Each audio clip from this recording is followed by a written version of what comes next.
All right, guys, welcome back to the garage. Now, if you're new here, let me get you caught up with where we're at. So this is our 95 Dodge Dakota two-wheel drive that we're putting an SRT4 swap in. In the last video, we got the engine mounts finally done. So this thing is sitting right where it's gonna sit, all on its own. Transmission is bolted to the factory cross member under there. So we should be able to use our factory drive shaft. So everything from the end of the transmission on will stay stock Dakota. Now, in order to get this thing sitting where it's at, we had to do a few things. One, do a little clearancing on the firewall here for the cam sensor, no big deal. And then we also had to drop the steering rack. Now, when I was designing the mounts for the swap, I had two things that I needed to accomplish. One, I want AC in it. I want to be able to take the family out in this on hot days, so AC is a must. Second, when the stock 2.5 4-cylinder was in here, before I removed it, I did a measurement. And my measurement from this bell housing boss right here up to the firewall. And that's the measurement I got. And my goal is when we put this back in to have that same measurement. That way we maintain the factory driveline angle, which both those things required the steering rack to drop. You can see here, this is where this compressor is going to sit. And we were just running into issues.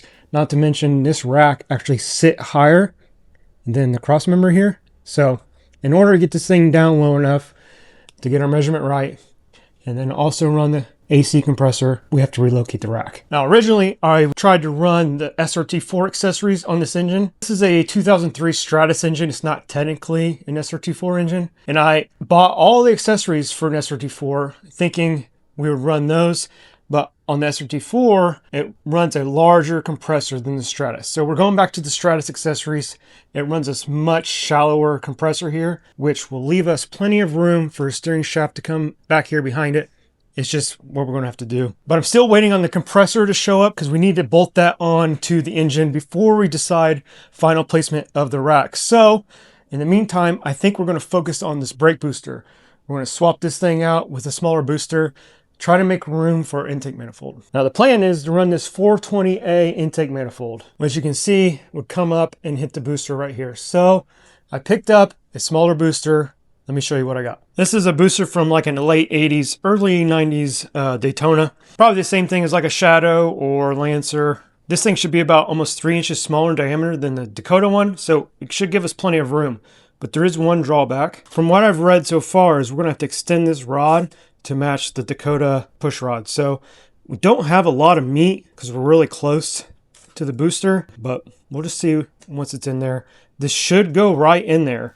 And then the factory Dakota master cylinder should bolt right to this. So I'm going to pull this factory booster out of here, and then we're going to see if that Daytona booster fits right in there. Okay, things have escalated a little bit. I decided to go ahead and start ripping apart the dash just to get to those booster nuts back there. There's 4 13 millimeters back there, and then the rod back there, which is just a clip right here.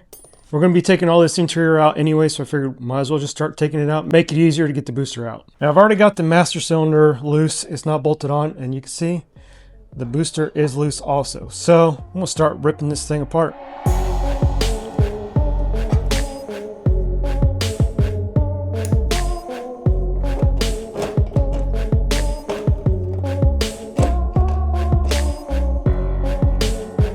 The size difference is huge, so having this smaller booster should give us plenty of room in the engine bay, but this push rod length is something we're going to have to address.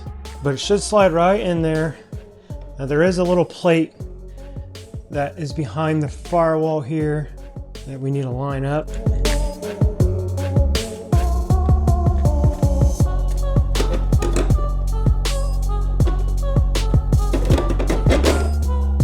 Sweet, check that out. Fits perfect. Slides right in there. And looks like the bolt pattern for the master is the same. Slides on there, which I have a new master, so we're replacing that. Now you can see how far we're off. This is the pedal fully up, and we're maybe, I don't know, an inch away. Not to mention, the factory booster was at an angle, so this rod actually came down here, but you can see it cannot go down. It's wanting to rest right there. So that's something else we're going to have to tackle. We could almost just relocate this pin right here where this bracket's at. You can see what I'm talking about. This is the angle the Dakota booster sits, so that rod actually comes down, whereas the Daytona booster, the rod is straight. So something else we're going to have to overcome, but I think we can make it work. We're going to have to extend the rod, relocate the pin on the pedal, but let's see if that work is going to be worth it for the manifold. All right, let's see if this thing fits in here. Ooh, I think it's going to. Right there, seated against the head. Plenty of room on the booster side. We will have the alternator right here, so that might be a concern. The water outlet's going to be right here also. All right, threw the alternator bracket on just to get an idea where the alternator is going to sit. Throw our manifold back in here. And I think it'll just clear. If the alternator's sitting here, you might be in luck. Still have the water outlet, which is going to be an issue. Okay, kind of temporarily put the water neck up on here and see if we still have a clearance issue, just to get an idea. If it sits. Oh yeah, there's a problem. Top of that water neck definitely hits up here where the radiator cap's at. I'm not sure if there's another 2.4 water neck that will fit better, so I want to look into that. I've already put a little bit of work into that manifold without actually knowing it's going to fit. I think cosmetically this manifold will look the best on the engine. If you can imagine, throttle body right here, turbo inlet right there, it would just look uniform. Now I did try to fit the Stratus intake, but the steering shaft runs right into the side of it. But I do have a couple other ideas. The Jeep Wrangler Liberty 2.4 intake manifold, it comes up and comes up top of the valve cover like that. Also, there's a Caravan intake that does the same thing, and the throttle body comes out right here. I don't think those would look the best, but we have plenty of room under the hood. You know, it would still fit under the hood.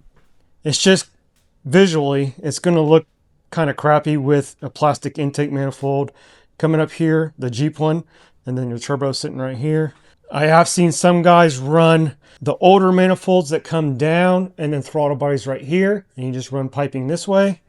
So that might be an option. But I think we'll continue with the booster swap. That just gives us plenty of room. It tidies things up. Smaller, looks better. Obviously this rat's nest will be cleaned up. Probably delete most of that and maybe just run a standalone proportioning valve for the rear. But that's how a project like this goes. It's basically just a bunch of small projects along the way. It will be sad if I have to run an intake manifold and cover the valve cover. Not happy about that. I honestly wish I was able to weld aluminum and I would just buy an SRT4 manifold, cut it, flip it so that it comes out over here, but that's just not something I'm capable of doing right now. Back to the drawing board on the intake manifold. Well, things got a little out of hand again. So you can see I tore all the interior out, the dash out, just to get the pedal assembly out. But all that was coming out anyway, so I figured why not? So let me show you what I got set up before the booster. So you can see I got the pedal assembly here in the vise, and I got the booster bolted to it, and I got the factory spacer in there. I added some rubber washers just to isolate this from the firewall, and there is some washers in there to replicate the thickness of the firewall. So you can see this is where our push rod's at. Now if I move this up, you can see it lines up pretty much with that factory nut there. So I think, again, my plan is to move this right there. And then, of course, we're going to have to extend this. I think it's about 3/4 of an inch. We'll have to chop it off, extend it, weld it back on. Which I may just steal a section of this off the factory booster and weld it onto the new one. Now, as far as this bracket for the brake switch, I think we can just cut that end off, nut and bolt it up here, and that should give room for this stud there. So what we'll have to do is cut this off and cut that off or grind it off. That way we can slide the pin out, slide this stud out, move the pin to this location, weld it back on, and we'll drill a new hole and nut and bolt the bracket up here. That's the plan anyway, so here we go.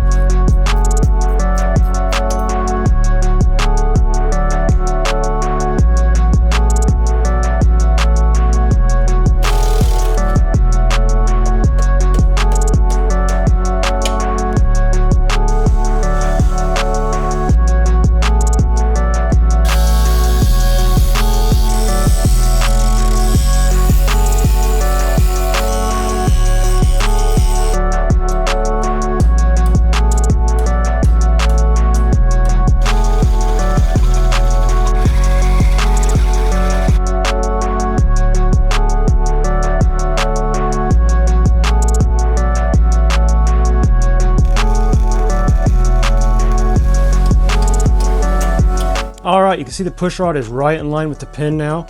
So all we have left to do is extend this to meet that. The pedal is fully extended out or up, however you want to look at it. So we'll just have to measure from the center of that to the center of the pin, and we should be good. I did have to notch this bracket for the push rod to fit through, so I might clearance that a little bit more, but I think that's going to work.